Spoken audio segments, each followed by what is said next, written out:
Hello বন্ধুরা, কেমন আছো তোমরা সবাই? Good afternoon. এই যে দেখো, আজকে দুপুরবেলা বানাইমু গাজর আলু ভাজি, সজনা দিয়ে আলু দিয়া, পনির দিয়া বানামু। তারপরে এখানে এই যে পনির, এই যে পেস্ট বানাইমু, শুকনো লঙ্কা, টমেটো, আদা পেস্ট করমু, শস্যও দিমু সজনার মধ্যে। তারপরে এই যে শশা কাইটে রাখছি, ভাতের সঙ্গে খামু। আজকের রেসিপি এতটুকুই। সবাই তো সজনা দিয়ে আলু দিয়ে শস্য দিয়ে খায়, আজকে আমি পনিরও দিব। কী করবো, নিরামিষ চলতেছে, একটু তো অন্যরকম ট্রাই করতে হয়।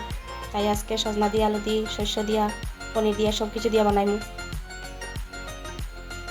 ঠিক আছে, এই যে দেখো বন্ধুরা, আমার গাজর আলু ভাজি করে দিয়েছিলাম, ভাজি হয়ে গেছে।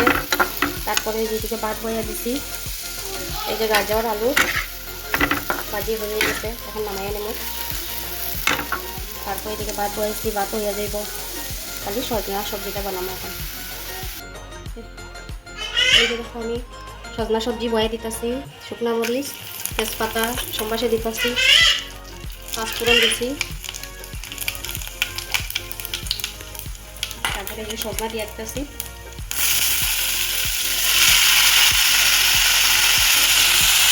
সজনা আলু সব কিছু দিয়ে দিচ্ছি।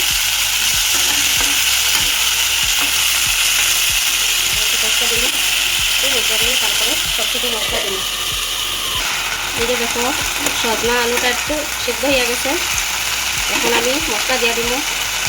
হলদি, জিরা, তারপরে ওই যে এখানে পেস্ট বানাইছি, টমেটো, শস্য, শুকনো লঙ্কা, আদা পেস্ট করছি, এটা দিব। আমি অল্প জালটা বেশি দিচ্ছি, কিন্তু যে যেরকম খাও সেইভাবেই জালটা দেবেন। একটু জাল খাইতে পারে তাই।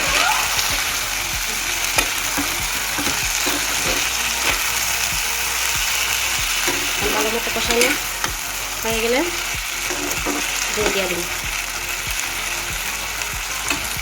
এই যে লবণ দিব, লবণ দিই নাই, লবণ দিব, লবণ দিছি। এখন সবজিটা একটু কষানো হয়ে যাও, তারপরে পনির দিব, দিয়া সবজিটা ভালো করে হয়ে গেলে নামাই আনি। সবজিটা একটু কষানো হয়ে যাও। এই যে দেখো, ভালো করে সাপলানো হয়ে গেছে, এখন পনির দিব। সেমা পনির আনছি, পনির দিয়ে আর একটু সাপলাইয়া তারপরে দিয়ে দিই। পনিরগুলো বাজবো না, বাজলে ভালো লাগে না, এরকম হলে সফট থাকে পনিরগুলো। এখন আর একটু সাপলাইয়া সাপলে ভালো করে তারপরে দিয়ে দিই। এই যে দেখো, আমার সবজিটা হয়ে গেছে, একদম মাখা মাখা করে বানাইছি, সবজিটা হয়ে গেছে। এখন নামাইয়া নেব। আমি ভালো করে সাপলাইয়া পনির দিয়া তারপরে জল দিয়ে দিছি। এখন সবজিটা জাল হয়ে গেছে, এখন নামাইয়া দিই। এই যে দেখো, সবজিটা হয়ে গেছে, এটা গরম গরম ধোয়া উঠতেছে। সবজিটা কেমন হয়েছে বলবা, সজনা আলু পনির দিয়া। এই বন্ধুরা, আমার ভিডিও যদি আপনাদের ভালো লাগে, like share comment subscribe follow করবে এবং সবজিটা কেমন হয়েছে জানাবে।